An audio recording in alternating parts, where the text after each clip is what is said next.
I'm a 34-year-old man, and I've been married to my wife Amy, 32, for 5 years. We've been together for 8. Every Christmas since we got married, we've spent with her family. It was never really discussed. It just became the default. Her parents live only 30 minutes away, while mine are 5 hours away, so it was always easier to go to her side. At first, I didn't think much of it. The first couple of years, I figured we were just trying to keep things smooth, and I assumed we'd switch things up at some point, but that never happened. Every holiday, Christmas, Thanksgiving, even Easter, was spent with Amy's family. My parents? They got a quick call, sometimes a video chat if there was time. It always felt rushed, like checking off an obligation. I brought it up a few times. I asked why we couldn't alternate or maybe do Christmas Eve with one family and Christmas Day with the other. Amy always had the same response.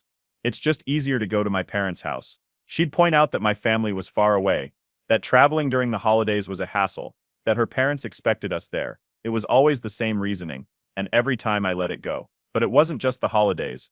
If we ever did make the trip to visit my family, it was quick. 2, maybe 3 days at most. And the whole time Amy was restless, making comments about how we needed to get back, how she had work to catch up on, how she didn't want to spend the whole weekend just sitting around. Meanwhile, we could spend entire weekends, sometimes longer, at her parents' place without an issue.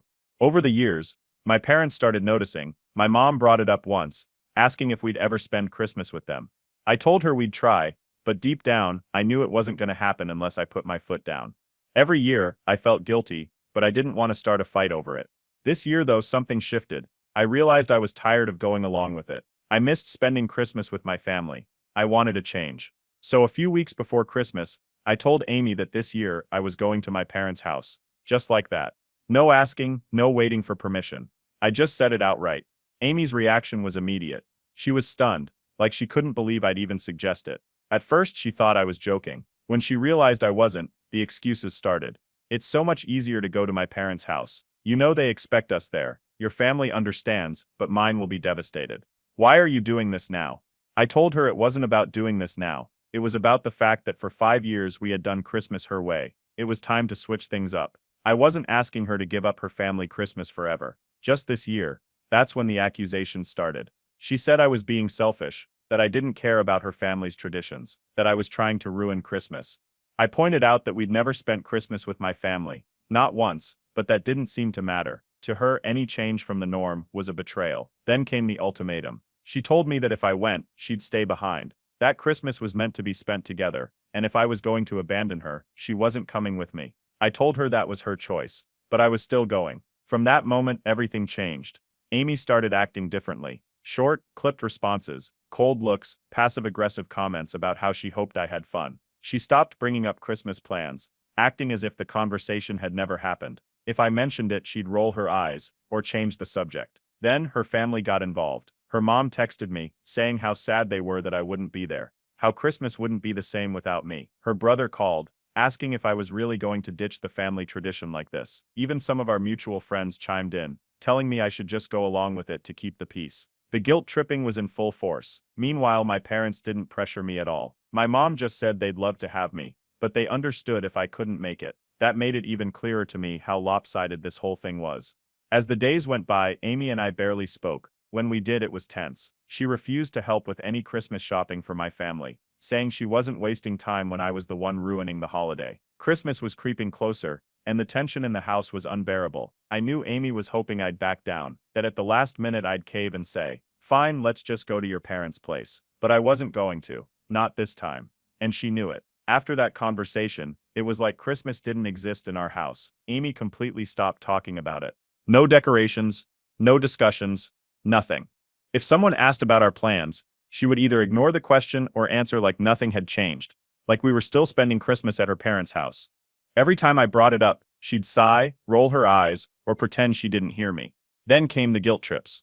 One morning, she casually mentioned how her parents were so excited to have us over again this year, how they had already started planning the big dinner, how her mom had picked out gifts for us. It wasn't a conversation, it was a statement, a way to push the responsibility back onto me. If I went through with my plans, I'd be the one ruining Christmas for everyone.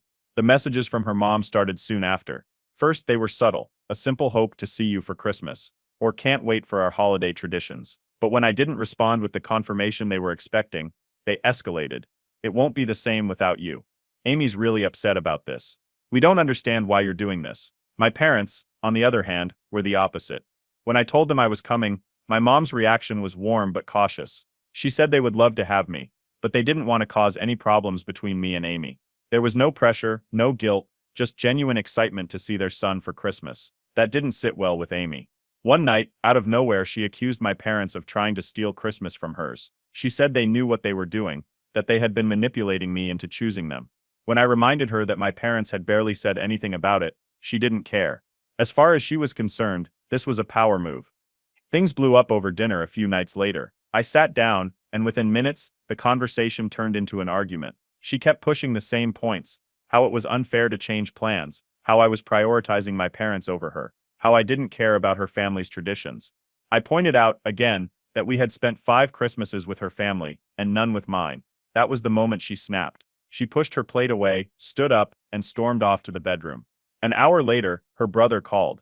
At first, it seemed like he was just checking in, but it didn't take long to realize why he was calling. He started talking about how family traditions were important, how Christmas was about being together, how it was selfish to disrupt something that had worked for years. It was all the same arguments I had already heard, just from a different voice. I shut it down quickly. After that, it wasn't just her family. Mutual friends started chiming in. A couple of them asked what was going on, why Amy was so upset. Some tried to stay neutral, but a few straight up told me I should just go along with it to keep the peace. Keeping the peace, that was the phrase everyone kept using. Not one person stopped to consider that I had been the one keeping the peace for 5 years. At that point, Amy made another move. If I insisted on going to my parents' house, then she would just go to her parents' house alone. That was supposed to make me change my mind. But when I told her that was fine, she froze. It was clear she hadn't expected me to actually agree. For a second, it seemed like she was waiting for me to backtrack, to say, "No, let's figure something out." When I didn't, she just nodded and walked away. After that, the silent treatment started. Days went by, and Amy barely spoke to me. If she did, it was short, passive-aggressive comments. I'd come home from work, and she'd be sitting on the couch, scrolling through her phone, acting like I wasn't even there. When I asked her if we were doing Christmas shopping, she shrugged and said she wasn't wasting time shopping for people who clearly weren't a priority. That was when my mom called to check in. She must have sensed something was off, because she asked if everything was okay. I told her not to worry, but she knew me too well. She didn't push, just said that no matter what happened, they were happy I was coming home for Christmas. Christmas was only a week away, and things had never felt this tense between us. It was like waiting for a storm to hit, and I had a feeling it was about to get worse. The tension in the house had reached a point where even the smallest things felt like landmines. Every conversation was short, forced, or didn't happen at all. Amy barely acknowledged my presence, but at the same time she made sure I knew exactly how much she disapproved of my decision. If I asked about something unrelated to Christmas, I'd get half-hearted answers or silence. If I mentioned my parents, she would scoff and walk away. Then, 3 days before Christmas, she finally snapped. She stood in the living room, arms crossed, staring me down like she had made up her mind about something. Then she dropped it. If I left for Christmas, I should rethink our marriage. For a second, I thought I misheard, but she stood there, waiting, completely serious. I asked if she was really willing to risk everything over this. 5 years of marriage, 8 years together, thrown away because I wanted one Christmas with my family. She didn't hesitate. She doubled down, saying this wasn't about Christmas anymore, that this was about me showing her I didn't care about her family, that I had never acted like this before, and that she never thought I'd hate her family this much. I reminded her again of the last 5 years. Every Christmas, every holiday, every major event had been with her family. When had it ever been about mine? I wasn't trying to hurt her. I was just asking for something that in any normal marriage should have been common sense. She didn't care. She refused to hear it. To her, this was about me being petty. About me suddenly making a big deal out of something that had worked just fine until now. The argument spiraled from there. She said I was being selfish. I told her she was prioritizing her family over our marriage. She accused me of trying to break family traditions. I pointed out that the only tradition we had was doing whatever her parents wanted. At some point, a mutual friend got involved. One of Amy's closest friends called, probably thinking she could mediate, but the conversation didn't go the way Amy expected. I explained the situation, and the friend listened. When Amy tried to twist things, the friend cut her off. She sided with me. That sent Amy over the edge. Within an hour, she was packing a bag. She didn't announce it, didn't explain, just started shoving clothes into a suitcase. It was clear she wasn't waiting until Christmas. She was leaving early. I didn't stop her. She zipped up the bag, grabbed her coat, and on her way out, she turned and told me she'd remember this. I didn't say anything. That night, I packed my own bag. I wasn't planning on leaving until the next morning, but there was nothing left to talk about. The next day, I got in the car and started the 5-hour drive to my parents' house. No texts, no calls, nothing. For the first time in years, Amy and I weren't spending the holidays together. Christmas Eve felt strange. My parents were happy to have me, but they could tell something was off. My mom kept glancing at me like she wanted to ask if everything was okay but didn't want to push. My dad was quieter than usual. There was this unspoken understanding that things weren't normal. And then, out of nowhere, the unexpected happened. At around 7 p.m., the doorbell rang. I wasn't expecting anyone. My parents weren't either. When I opened the door, there she was. Amy, standing on my parents' porch. Amy stood on my parents' doorstep, arms crossed, expression unreadable. She wasn't shivering, despite the cold. She had driven 5 hours, but it didn't look like she wanted to be here. My mom, caught off guard, stepped forward first, greeting her warmly, inviting her inside. Amy hesitated, then walked in like she was doing all of us a favor. Dinner was already set. My mom had made a big meal, excited to have the whole family together for once. The atmosphere was warm, cozy until Amy sat down at the table. She barely touched her food. My parents asked her polite questions. How was the drive? Was she staying the night? But her answers were clipped. It was clear she was counting down the minutes. Then came the comments. Oh, you guys open presents on Christmas morning. We always do it the night before. We usually have a big dinner with everyone at my parents' house. It's different here. Everything was different. Everything felt less than compared to her family's traditions. My mom, trying to keep the mood light, smiled and told her every family had their own way of celebrating. But Amy wasn't really interested in hearing that. After barely an hour, she announced she was leaving soon. She hadn't even unpacked a bag. My dad looked surprised, but my mom just nodded like she had already expected this. I stood up and motioned for Amy to follow me into the hallway. Once we were alone, I told her straight, if she didn't want to be here, she shouldn't have come. Amy bristled. She claimed she was making an effort, unlike me. She reminded me that I had left her alone for Christmas. She made it sound like she was the one compromising, that she was meeting me halfway. The argument started all over again. In hushed tones just outside the dining room. She blamed me for everything, said I was the one who changed the plans, the one who forced this situation, that I had been picking a fight instead of just letting things be. I pointed out that she wasn't really trying at all, that she had barely spoken to my parents, barely even acted like she wanted to be here. She just stared at me, exasperated, like I was missing the point. I felt drained. There was nothing new to say. No matter what, she would twist this into something I had done wrong. By the time Christmas morning rolled around, the house was quiet. My parents were up early, making breakfast, talking softly in the kitchen. Amy barely spoke to anyone. She scrolled through her phone, answered texts, didn't even pretend to be present. Then suddenly she grabbed her bag, stood up, and told me she was leaving. No goodbyes, no explanations. Just like that. The door shut behind her, and she was gone. For the first time, I wasn't relieved or frustrated. I just felt done. Later that morning, my mom pulled me aside. She had been patient, understanding, never one to interfere. But now, she looked at me carefully, and asked if this was what I wanted for the rest of my life. My dad, never one for many words, just nodded. For the first time, I really started thinking about it, because after last night, after this whole disaster, I wasn't sure anymore. Amy drove off without another word, and then, nothing. No texts, no calls, just silence. I didn't reach out either. Christmas morning at my parents' house felt different, but not in a bad way. There was no tension, no forced conversations, no feeling like I was walking on eggshells. Just a quiet, peaceful holiday with my family, the way it used to be before everything became about keeping the peace with Amy. Meanwhile, the silence from her stretched into days. It didn't take long for people to start asking questions. Mutual friends started reaching out. At first it was casual, just checking in, seeing how the holidays were. But then the questions got more specific. Why weren't you and Amy together for Christmas? Did something happen? I gave neutral answers at first. Just said we had different plans this year. Kept it vague. But then someone let something slip.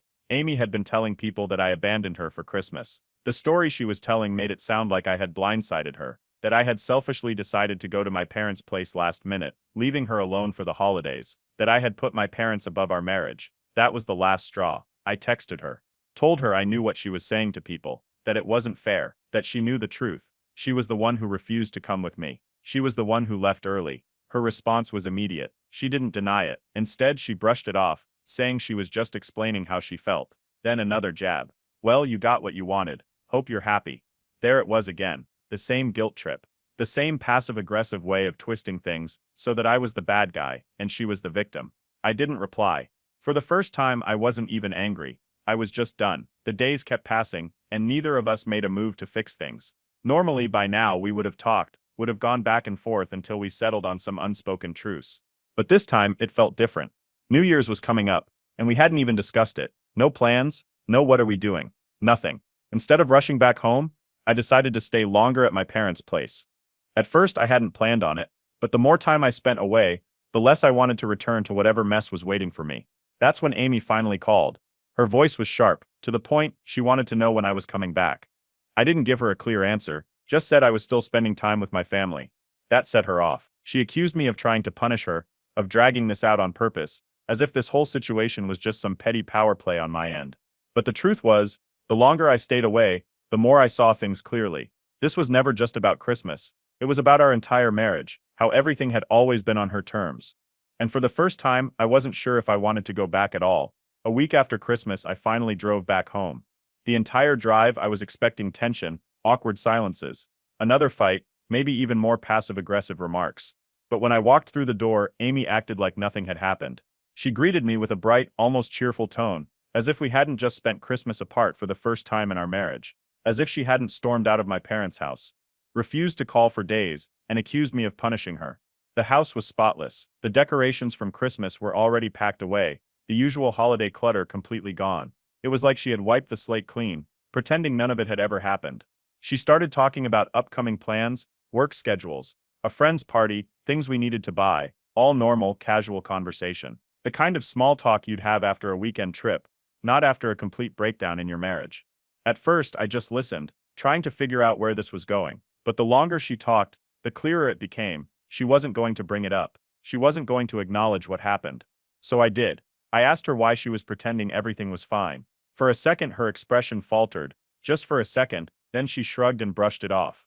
No point in fighting about the past. That's when I realized she wasn't ignoring what happened. She was erasing it. I told her this wasn't just about Christmas, that it was about our entire marriage. How she always dismissed my feelings, how every major decision had always revolved around what worked best for her and her family. She rolled her eyes, called it an overreaction. I didn't let it go this time. I laid it all out. Every year, every holiday, every time I had been expected to just go along with it to keep the peace. How we had never once spent Christmas with my family. How any time I had tried to compromise, it was always too complicated or easier to just do things her way. She went quiet, not in a way that meant she was listening. In a way that meant she was shutting down. Then came the usual defense. She sighed and said, "So now I'm the worst wife in the world." I told her this wasn't about that, but it was about the fact that if things didn't change, our marriage wasn't going to survive. That's when she finally looked at me, really looked at me, and I saw it. The moment she realized I was serious, she hadn't expected this. She thought we would go back to normal, like we always did, that I would get tired of arguing, let it go, and everything would return to the way it had been. But this time was different. She hesitated, then said, "I just don't understand why you're making this such a big deal." And that was when I knew. She still didn't get it. You said the days after that conversation felt different. Something had shifted. Amy wasn't pushing the issue anymore, but she also wasn't addressing it. Instead, she just went about things like usual, same routines, same plans, same expectations. But now, I was noticing things I hadn't paid attention to before. I started thinking back to other times when my needs had been brushed aside. It wasn't just about Christmas. It never had been. I thought about the vacations we took, always places she wanted to go, never where I suggested. I thought about how our weekends were always planned around her family, her friends, her events. I thought about how decisions in our marriage never really felt like decisions, just things I was expected to go along with. And the more I thought about it, the more I started talking to people. At first, it was casual, conversations with friends over lunch, a few messages here and there, but eventually, I got more direct. I asked them what they really thought about our relationship. One friend hesitated before finally saying, "Dude, Amy never compromises on anything." That stuck with me. I started paying attention to things I had brushed off before, little interactions, everyday decisions, how Amy would casually make plans without asking me, assuming I'd go along with them. How if I suggested doing something different, it was either dismissed or met with resistance. So I decided to test something. One evening, I casually mentioned taking a weekend trip to see my parents. No special occasion, just a short visit. Amy barely let me finish before shutting it down. Too much driving, too much hassle, too many other things to do. I pointed out how we had no problem spending entire weekends at her parents' house. That was different, she said. I called her out directly. I told her she never compromised, never considered what I wanted. She got defensive immediately. Why was I suddenly making everything an issue? Why was I acting like she was some kind of controlling wife? I didn't let it drop this time. I told her straight, this wasn't about one trip or one argument. This was about years of one-sided decision-making. And I was done with it. That was the first time I saw something close to panic on her face. She tried to backtrack, saying she wasn't trying to control anything, that she just liked things a certain way. I told her that wasn't good enough anymore. If she wanted this marriage to work, she had to start making real compromises. For the first time, Amy seemed genuinely unsure of what to do. A few days later, she made an effort. A small one. She agreed to a weekend visit to my parents' house. But the entire time she complained about the drive, about being bored, about how it wasn't the same as her family's house. Even my parents noticed. Before we left, my mom pulled me aside. Her voice was gentle but serious. When she asked, "Are you happy?" I didn't answer, because for the first time, I didn't know. That's when it hit me, this wasn't just about Christmas. It was about control. And for the first time, I was starting to wonder if I wanted to stay in a marriage like this. Valentine's Day was coming up, and Amy brought it up like everything was fine. She started talking about dinner plans, what she wanted to do, then casually, she mentioned spending part of the evening at her parents' house. That stopped me cold. I asked why, after everything that had happened over Christmas, after the fights, the realizations, the conversations, why was she still making her parents the priority? She didn't see the issue, told me it wasn't a big deal, that I was being overly sensitive. That was it. Something in me snapped. This wasn't about one holiday, one event, or one fight. It was about the fact that for years, everything had revolved around her family, her comfort. Every compromise I made had been expected, while every small request I had made was treated as unreasonable. I told her I was done begging for basic respect. The fight that followed was unlike anything before. No passive-aggressive comments, no guilt-tripping, just years of resentment boiling over. She threw everything at me, said I was acting selfish, said I was ruining our marriage over little things, said I wasn't the same guy she married. I fired back. I told her I wasn't the same guy because for the first time I was seeing things clearly. That was when she tried to backtrack. She softened, said she didn't mean it that way, that she was just upset. But I wasn't playing that game anymore. I told her I wanted a separation. The moment the words left my mouth, she froze. Then came the panic. She begged me not to do this, not to throw away our marriage over one fight. She promised to change, said we could work through it. But this wasn't one fight. This was years of imbalance, years of being expected to bend, while she stayed exactly the same. She started crying, asking if I was really serious about separating. I didn't answer. I grabbed a bag, packed what I needed, and walked out. For the first time in years, I felt free. The next morning, a text arrived. "We need to talk." Amy's text sat on my phone. "We need to talk." I knew this conversation was coming. We met at a quiet cafe, a neutral space. She was already there when I arrived, stirring a cup of tea she probably wasn't even drinking. When I sat down, she looked up, eyes red, exhaustion written all over her face. This time, there was no coldness, no passive-aggressive remarks. Just silence for a few moments before she finally spoke. She admitted it. She had taken me for granted. She said she never really saw how much she was asking of me, how much of myself I had been giving up just to keep things running smoothly. She blamed her upbringing. Said she was raised in a family where family was everything.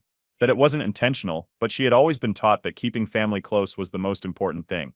That's why she never questioned why we always spent holidays at her parents' house, why we always prioritized them over anything else. I listened. I understood. But I didn't let that excuse everything. I told her that even if that was the way she was raised, it didn't justify ignoring her husband's needs. A marriage wasn't supposed to be one-sided, and for years, that's exactly what it had been. She nodded, tears welling up. Then came the promises. She said she would change, that she was willing to go to therapy, to compromise, to put me first. She wanted to work through this, to fix things. But I had heard those promises before. I told her that I wasn't sure words were enough this time, that I wasn't sure we could be fixed. That's when I brought up a trial separation. Her face crumbled. She reached for my hand, shaking her head, begging me not to do this. She said we could start fresh, that we didn't have to take it this far, but I stayed firm. I told her we both needed real time apart, time to reflect, to see if this marriage was even worth saving. Not just a few days of silence, not just pretending things were fine until the next blow-up, but actual space. She kept pleading, kept trying to negotiate, but in the end, there was nothing left to say. A week later, she moved in with her parents. For someone who had spent our entire marriage fighting to keep them at the center of our lives, it was ironic. The first few days felt strange, but not in the way I expected. There was no overwhelming sadness, no crushing loneliness, just relief. For the first time in years, I felt like I could breathe. Amy and I stayed in contact, but only for logistics. There were no long conversations, no attempts to mend things, just messages about bills, the apartment, what to do with shared accounts. Weeks passed. And the more time that went by, the lighter I felt. One day I woke up and realized I didn't want to go back. I sent Amy a message asking to meet one last time. When we sat down, I told her my decision. I wanted a divorce. She didn't argue, didn't cry, just stared down at her hands, before finally replying with one sentence. I never thought you'd actually leave me, but I did. And for the first time, I knew I had made the right choice. I'm a 29-year-old guy, the eldest son in a deeply traditional family where expectations aren't just guidelines, they're laws. My family controls everything: career, marriage, even the way we interact with the outside world. I grew up knowing exactly what my life would look like. It was never a question of if I'd follow the rules, only when I'd accept them completely. My family runs a business that's been passed down for generations. It was decided before I could even understand what family legacy meant that I would take it over. Architecture had always been my dream, but dreams weren't part of the equation. The business came first. My father drilled that into me from the moment I was old enough to hold a calculator. Marriages in my family aren't exactly arranged in the strictest sense, but they might as well be. Love isn't a factor. Compatibility means family reputation, financial stability, and cultural approval. That's how I ended up engaged to Sarah. She was the perfect choice in my parents' eyes. We had similar backgrounds, her family was well respected, and most importantly, she fit seamlessly into the structure they'd built. It didn't matter that we had no real connection. She was acceptable, and that was all that mattered. My younger brother, Daniel, is the complete opposite of me. If I'm the obedient son, he's the one who never cared about the rules. Where I fell in line, he always pushed back. He argued with our parents, questioned traditions, and refused to let their approval dictate his choices. Our family tolerated it, up to a point, but there was always an unspoken understanding. Step too far out of line and you're out for good. I thought I had accepted it. I had always pushed my own doubts aside, those quiet moments when I wondered if I really wanted this life, if I was truly happy, but I buried them, convinced myself they didn't matter. And then, everything started unraveling the night Daniel invited me to dinner. It was out of the blue. He told me to meet him at a small restaurant across town, somewhere our parents would never go. He sounded off. Not panicked, not angry, just serious in a way that made me uneasy. I assumed it was another one of his rebellious ideas, something that would stir up drama and force me to play mediator. I was wrong. When I got to the restaurant, Daniel wasn't alone. He was sitting across from a woman I'd never seen before. She was smiling at him, and he looked different, relaxed, happy in a way I couldn't remember ever seeing. As soon as I sat down, he got straight to the point. Her name was Ava. They had been together for 2 years, and they were planning to get married. It took me a second to process. 2 years? How? Where? How had he managed to hide an entire relationship for 2 years? Then it hit me. Ava was from a different cultural background. It wasn't just that she wasn't one of us. She was everything our family would never accept. It didn't matter if she was the perfect person for him. To our parents, she was an automatic no. I didn't even have to say anything. Daniel already knew. That's when he told me why he really brought me there. He needed my help. He wasn't asking for permission. He was asking me to stand by him when he told our parents. I sat there staring at him, feeling like the ground had shifted under me. All my life, I had played by the rules, followed the expectations, done what was right. And now, here was Daniel, choosing happiness over tradition, like it was the simplest thing in the world. He saw my hesitation. He didn't push, didn't beg, he just told me to think before I answered. And for the first time in my life, I actually did. That night, I couldn't sleep. I kept turning everything over in my head. If I said yes, if I backed Daniel up, I knew what would happen. The fallout would be immediate, brutal, permanent. If I said no, I'd keep my place in the family, keep the life I had built, keep everything safe. But I'd be lying to myself if I said I hadn't thought about it before. There had been moments watching my parents dictate my future, sitting through endless business meetings, staring at Sarah across the table and realizing we had nothing to say. Tiny cracks in my certainty. But I had always pushed them aside, and now, Daniel was forcing me to face them. About what my life could have been if I had chosen my own path instead of following the one that was already set. Daniel was giving me an opening. A crack in the foundation of everything I had built my life around. I just didn't know if I was ready to walk through it. So when he called me the next day, asking for my answer, I did the only thing I could. I didn't say yes. I didn't say no. I just told him I'd think about it. But we both knew the truth. That dinner had already changed everything. Daniel didn't wait. Less than a week after our dinner, he dropped the bomb at a family gathering. It was a formal dinner at my parents' house. The kind of event where tradition wrapped around every little detail, where people sat, how food was served, who spoke first. a rigid structure, just like everything else in our lives. Halfway through the meal, Daniel cleared his throat. The way the room silenced instantly told me our parents already knew something was coming. He didn't drag it out, he just said it. He was in love. He was going to marry her. Her name was Ava. No one spoke. My father sat back in his chair, arms crossed, his expression completely unreadable. My mother didn't even look at Daniel. Instead, she carefully placed her fork down and smoothed out the wrinkles on the tablecloth, like fixing something in front of her would make what she just heard disappear. Then, the reaction came. My father called Ava a phase before Daniel could even finish. He told him he was being reckless, selfish, that he was too young to understand what a real marriage is. My mother still refused to acknowledge it, shaking her head slowly, muttering under her breath about how much of a disappointment this was. It escalated fast. Relatives jumped in, offering their opinions like it was an open debate. Some tried to soften it, suggesting Daniel could still fix this. Others outright told him he was throwing his life away for someone who wasn't one of us. The message was the same, no matter how it was delivered. This wasn't love. This was rebellion. Daniel held his ground. He wasn't asking for approval. He wasn't even asking for permission. He was telling them whether they accepted it or not. He was moving forward with Ava. That's when the focus shifted. To me, my father turned, eyes locking onto mine, like I had the power to bring Daniel back to reality. I didn't say anything at first. It wasn't because I agreed or disagreed. I just knew that whatever came out of my mouth would have consequences. Silence wasn't an option. My father leaned forward, his voice lower now. He told me that I was the eldest, that it was my job to keep the family together, that Daniel respected me, listened to me. If I told him to end it, he would. I was supposed to nod, agree, convince Daniel to let it go, to remember his responsibility, to be grateful for everything our family had given him. Instead, I hesitated. I saw it in my father's face immediately. He noticed. The hesitation was all it took. His expression shifted, a crack in his patience forming before he turned back to Daniel. "If you don't end this now," he said, voice clipped, "you're choosing her over this family, and we don't allow half choices." That was it. An ultimatum. Daniel barely reacted. He just let out a breath and nodded once. "Okay," he said. "Then I choose Ava."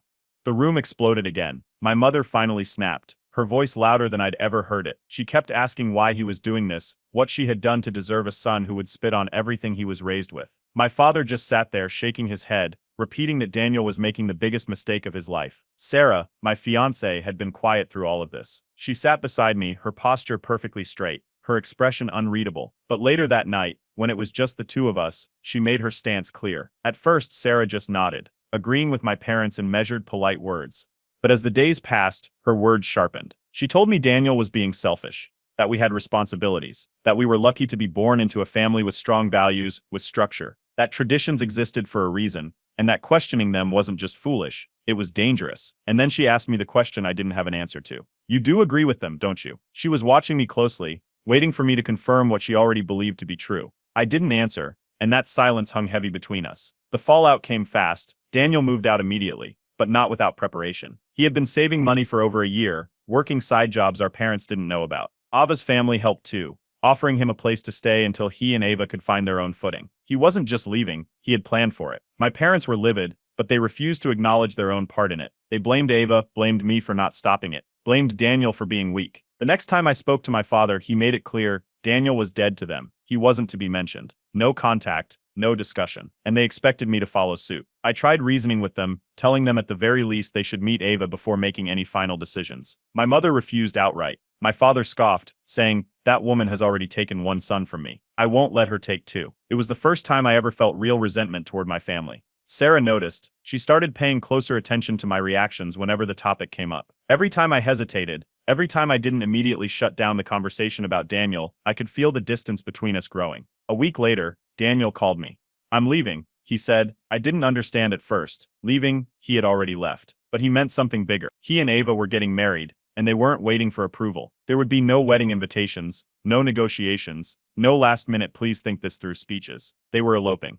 When I heard the words, I expected to feel something. Anger, sadness, betrayal. Instead, all I felt was something unfamiliar. Admiration. Because while I was still thinking about what to do, Daniel had already chosen. After Daniel left, things didn't settle. They got worse. Our parents doubled down, acting like his name had been erased from the family tree. No one was allowed to mention him. It was as if pretending he never existed would make the problem disappear. But beneath the surface, everyone knew the truth. Daniel's departure had shaken everything. That's when the pressure on me increased. My father called me into his office one evening. He didn't yell, didn't rage. He just told me, calmly and firmly, that I had to set an example. I was the eldest. the responsible one, the one they could still count on. The wedding with Sarah needed to happen. Quickly, there was no room for hesitation, no space to process what had just happened with Daniel. If anything, it felt like they wanted to speed things up to make sure no other mistakes happened. Sarah, of course, agreed. She didn't say much in the beginning, just small comments here and there about how we had a duty to our families, how we couldn't let outside influences disrupt what was planned. But then, her tone changed. She started insisting that we move forward before more rebellion spreads. She wasn't joking. At first I went along with it. I attended meetings with our parents to go over wedding arrangements. I let Sarah and her mother finalize details about venues, seating charts, family obligations. I sat through long discussions about guest lists, dowries, image. It wasn't a wedding. It was a transaction. The more I paid attention, the clearer it became. The entire thing was structured around appearances. The union of two respected families, a merging of wealth, of business interests. There was no talk of love, of partnership, of us, just duty. Then, out of nowhere, Daniel called me. He didn't waste time on small talk, he got straight to the point. He asked me if I was happy. Actually happy. I didn't answer. That silence was enough. He didn't push, didn't lecture, he just told me to think, to actually stop and think about what I was doing. For the first time I did, and once I started looking at things clearly, I couldn't stop. I watched Sarah more closely. The way she spoke about our future, without ever asking what I wanted. The way she treated the wedding like a business strategy. The way she reminded me, over and over, that we had responsibilities to our families, as if we owed them our entire lives in exchange for existing. Then came the moment that changed everything. We were sitting at her parents' house, going over final wedding preparations. Everything was planned. Everything. The dress, the venue, the timeline. Then, without thinking, I asked a simple question: what if I'm not happy? The room went silent. Sarah looked at me like I had just spoken a foreign language. Then, after a pause, she told me something that I'll never forget. It's not about happiness, it's about doing what's right. That was it. That was the moment. I left shortly after. I didn't say much. I barely even processed what had just happened. But that sentence played on a loop in my head for hours. It's not about happiness, it's about doing what's right. Right for who? The next day, my mother pulled me aside. She had noticed. She knew something was off. She didn't ask how I was feeling. She didn't ask if I had doubts. She just reminded me of my role. You have no choice, she said. This is your duty.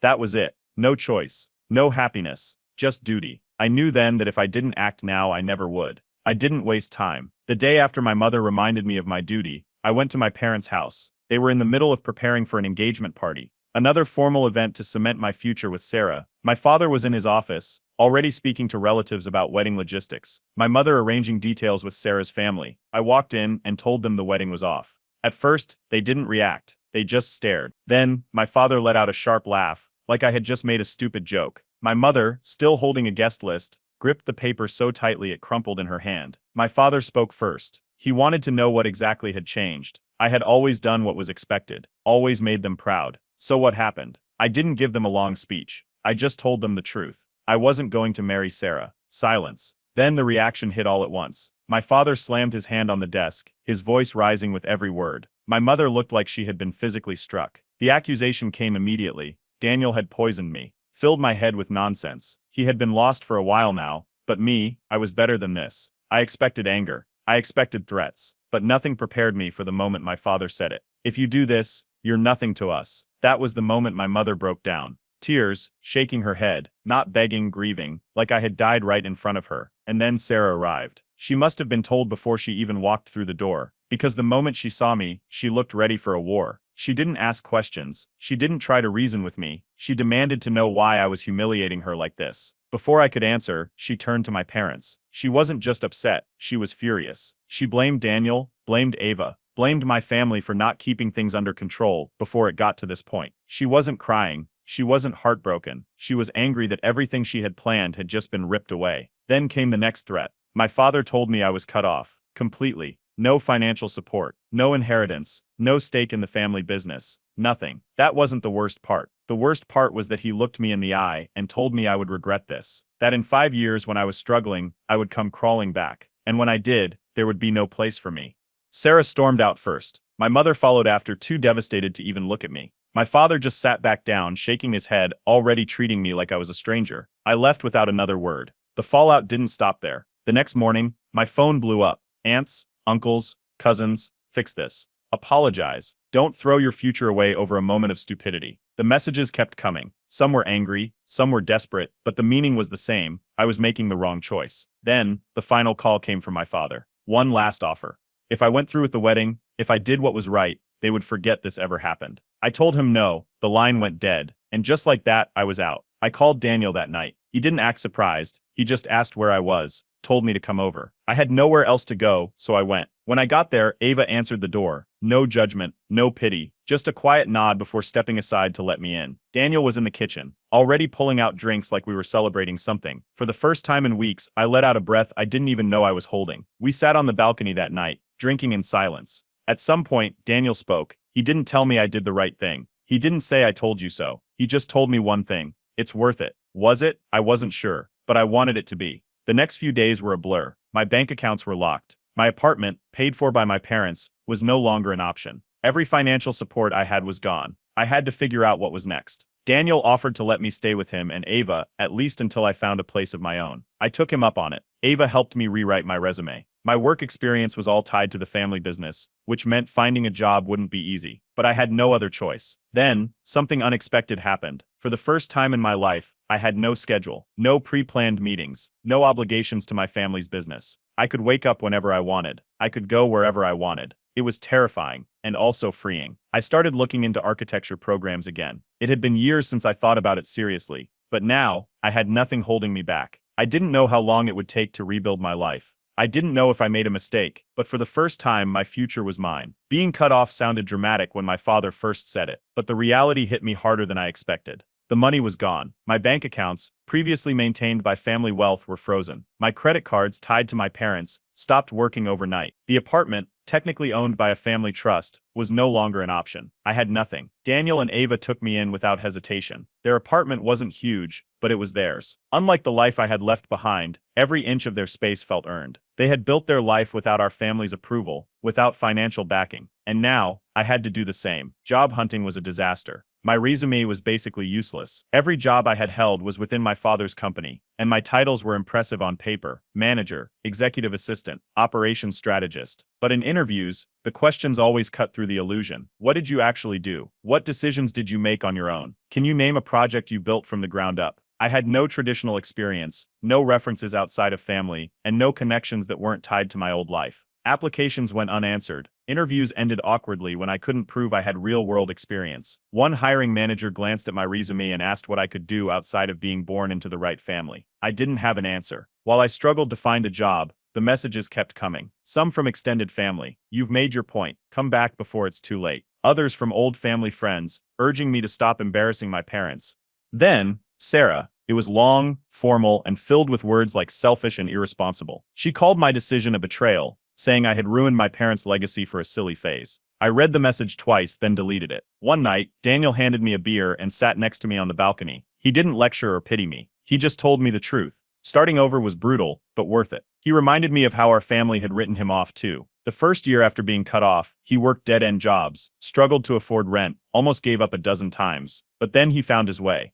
It gets easier, that's what he said, and for the first time, I believed it. 2 weeks into job hunting, I got a call from a small architecture firm. They weren't a big name, but they were willing to give me a chance as an entry-level assistant. It wasn't glamorous, it wasn't well paid, but it was mine. The first paycheck came in, and it was nothing compared to what I made at my father's company. But holding that money felt different. It was my first taste of real independence. Ava noticed the change. One night, while cleaning up after dinner, she casually mentioned that Daniel seemed happier since I moved in. At first, I didn't get it, but then she explained he had been waiting for me to wake up, to see what he had seen for years. I didn't respond, but I knew she was right. After weeks of silence, my phone buzzed with a text from my mother. "Are you happy now?" No greeting, no anger, just 5 words. I stared at the screen for a long time, started typing, deleted it, started again, deleted it again. Nothing I said would change anything. She wasn't asking because she wanted to know. She was asking because she already believed she knew the answer. I put my phone down and didn't reply. I started taking night classes for architecture. It was overwhelming, balancing work and classes, but for the first time in years, I felt like I was moving towards something real. Then, the first major setback: a landlord refused to rent to me after hearing my last name. He didn't say it outright, but the hesitation, the fake excuses, the polite brush-off, it was obvious. My family's influence still followed me, even in exile. That night, I almost broke. I almost picked up the phone, almost called my father, almost apologized, but instead I took a deep breath. and I made a promise to myself. I was going to build a life so good, so fulfilled, that I'd never have to regret this choice, and I was never going back. A wedding invitation arrived out of nowhere. It was from a cousin, one of the few who hadn't completely cut ties. He kept it vague, just said it would be good to see me again, but he also made it clear our parents would be there. Daniel read the invitation over my shoulder. His reaction was immediate: "Don't go." Ava, standing behind him, hesitated before saying something different. "Maybe it's a chance." For 2 days I didn't respond. It wasn't fear, I just didn't know if there was a point. My parents had made it clear where they stood. They had erased me. But something about the invitation gnawed at me. I didn't want their approval. I didn't need their forgiveness. But I did want them to see one thing: I was fine without them. I went. The wedding was in a massive banquet hall, just like every family event growing up. Familiar faces were everywhere, but there was something different about them now. Some avoided eye contact, some nodded politely and moved on. A few stared, murmuring to each other as I walked past. Then I saw them. My mother sat stiffly at one of the front tables, perfectly put together, the same as always. Except for one thing: when she saw me, she didn't react, didn't blink, didn't acknowledge my presence at all. She just turned away, like I wasn't even there. My father was different. He looked at me, his expression blank at first. Then he shook his head slightly, as if I had already disappointed him just by showing up. But still, he said nothing. The air was thick with unspoken words, but the night moved on. Some relatives made awkward small talk, carefully avoiding any mention of what had happened. Others disappeared the moment I got too close. But I noticed something else: whispers, glances, a constant undercurrent of tension wherever I walked. And then, Sarah. She was across the room, standing beside a man I had never seen before. The way their families hovered around them, the subtle touches, the familiarity, it was obvious. This was her new fiancé. Of course, it made sense. My family wouldn't have let her sit in the shadow of a broken engagement for long. She needed to move on, and they needed to erase any trace of the embarrassment I had caused. I didn't dwell on it. There was nothing to say, nothing left to think about. She caught my eye once, held my gaze for half a second, then looked away. An uncle found me later in the night. He pulled me aside, his voice low, his expression carefully neutral. He asked if I was done yet, if I had gotten whatever this was out of my system, if I was ready to fix what I had broken. I let him talk. He went on about how everyone makes mistakes, how my parents missed me, how there was still a way to set things right. He made it sound so easy. Like all I had to do was say the right words, and I'd be welcomed back like nothing had ever happened. I didn't respond. Daniel was never far away. He didn't say much, but his presence was enough. He wasn't going to let them back me into a corner. And the more I saw their reactions, the whispers, the half-hearted attempts to pull me back, the more I realized something. They weren't upset that I was gone. They were upset that I hadn't failed. Not everyone was like that. At some point in the night, my grandmother, one of the few people who had always been quiet about family drama, walked up beside me. She didn't say much, just a few words softly spoken, but they stayed with me. She was proud of me. It wasn't dramatic. It wasn't some big emotional speech. But after everything, after every cold stare, every disappointed glance, those words meant more than I could explain. The night should have ended there, but it didn't. Throughout the night, my mother was quieter than usual, her eyes darting to me more than once, lingering just a second too long before she turned away. I caught her fingers trembling when she reached for a glass, the way she stiffened whenever someone mentioned family. And then near the end of the reception, it happened. She finally broke. 1 second she was composed, smiling at guests. The next she was crying, shaking her head,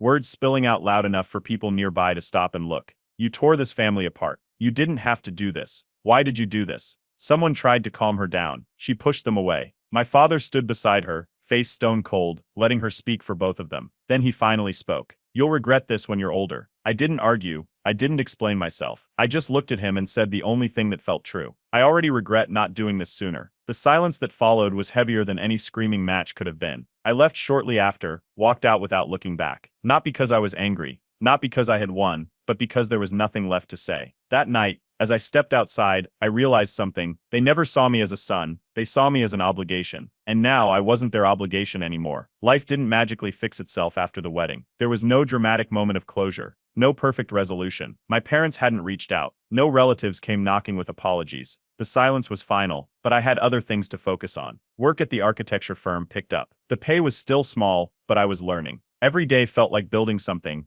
brick by brick, piece by piece. Night classes were exhausting, but for the first time, I wanted to be there. I wasn't just existing anymore. One evening, while cleaning up after dinner, Ava casually pointed something out. I had never actually dated for myself. She wasn't wrong. Every relationship I had before was about approval, about who my family would accept, who fit their standards. Even with Sarah, it had been about duty. The idea stuck in my head longer than I expected. A week later, I met someone. It wasn't planned, just a regular stop at a coffee shop I liked near work. The barista made a joke about my order, something about it being too plain, and somehow a conversation started. It wasn't deep or life-changing, just natural. For the first time in years, I asked someone out because I wanted to. There was no pressure, no expectations, no checklist to meet. It was just dinner. And then another, and another. Dating felt different outside of my old world. No rigid family structures, no strategic plans, no forced timelines, just two people figuring each other out. Somewhere along the way, I realized something. I had no idea what I actually wanted in a relationship. I had spent so many years trying to be the right kind of person for my family that I had never stopped to think about what I wanted. One night, while walking through the city after a date, I caught my reflection in a store window. I barely recognized myself, not because I looked different, but because for the first time, I wasn't weighed down by expectations. Then came the reminder that my past wasn't completely behind me. It happened in the most unexpected place.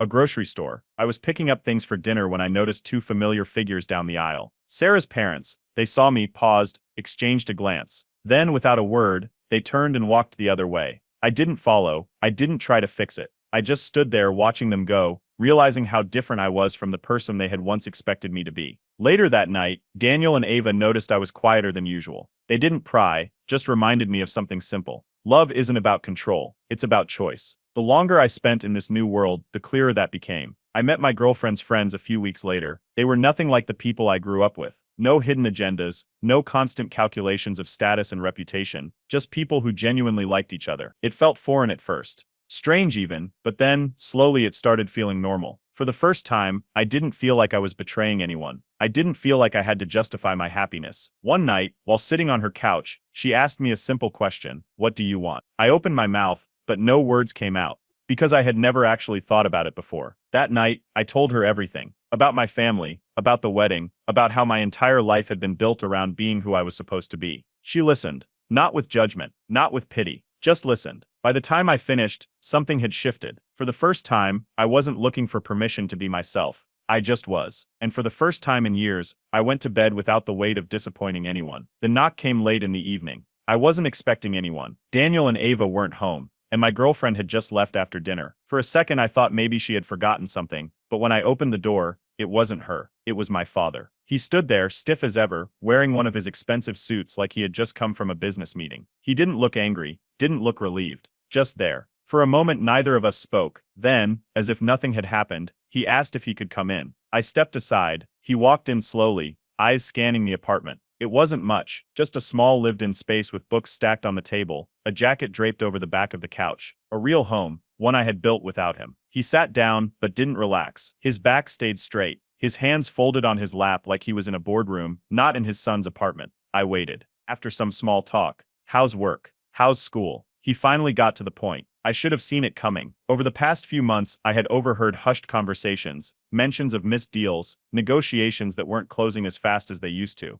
My father had been tense, spending longer hours in his office, snapping at employees over small mistakes. Now it all made sense. The family business was struggling. It wasn't obvious from the outside, not yet, but things weren't running the same since I left. The structure I had helped maintain, the deals I had been involved in, it was unraveling. He didn't ask me outright to come back. Not at first, he just implied that maybe things could be fixed. That maybe if I returned, we could move past all this. That was when it hit me. He wasn't here because he missed me. He wasn't here because he wanted to make things right. He was here because he needed me. It wasn't about family, it was about damage control. I leaned back, letting his words settle. He kept talking, kept outlining how things had changed, how tradition was what kept us strong, that I could still make this right. Then he finally said it. If you come back, we can forget everything that happened. That was it. Not we want you back. Not we were wrong. Just we can pretend this never happened. I looked at him, really looked at him. The man I had spent my entire life trying to please. The man whose approval had once dictated every choice I made, and for the first time, I felt nothing. I thanked him for coming, told him I wasn't going back. His expression didn't change. If he was angry, he didn't show it. If he was disappointed, he had already prepared for it. One last attempt, he reminded me that family isn't something you walk away from, that our strength came from tradition, that I would regret throwing it away. I told him the truth. I was happier without that strength. That was the moment he knew it was over. He stood up, adjusting his suit, smoothing out non-existent wrinkles. He didn't argue, didn't try to convince me again. He just gave me one final look and said, "You're going to regret this someday." Then he walked out. I didn't watch him leave. I just closed the door. Later that night, when Daniel got home, he saw my face and immediately knew something had happened. When I told him, he didn't look surprised, just shook his head, let out a short laugh, and said, "He came to use you, not love you." Ava just put a hand on my shoulder, no words, just understanding. And that was enough. For the first time, I really knew, that I had made the right choice. Even if my parents never forgave me, even if they never reached out again, even if I never saw them again, I wouldn't live for them. This life was mine,